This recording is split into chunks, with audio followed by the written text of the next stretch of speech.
এ যেন চাঁদপুরের খুদে মেসি।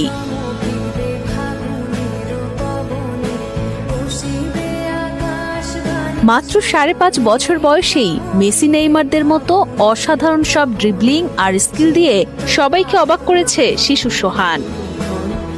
আমি দেখি নাই যে এরকম বল নিয়ে কেউ খেলাধুলা করে, আর ওর চাইতে বলের ওজন বা বলটা অনেক বড়, পুরোই একেবারে ব্যতিক্রম আর কি আমাদের মতলবের মধ্যে ছেলেটা। বাবার কাছ থেকেই ফুটবল খেলা শেখার হাতেখড়ি সোহানের।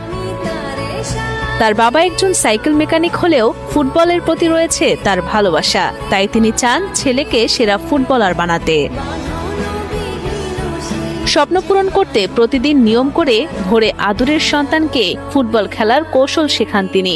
এই অল্প বয়সেই হেডিং, ড্রিবলিং, স্কিল, বল কন্ট্রোলিং এর মতো ফুটবল খেলার বিভিন্ন কৌশল একে একে রপ্ত করেছে শিশু সোহান। খেলাধুলা আমার ছেলেকে আমি নিজেই শিখি, এমনকি ওরা চাই বাংলাদেশের একদিন ভালো ফুটবলার বাংলাদেশের যাতে নাম হয়।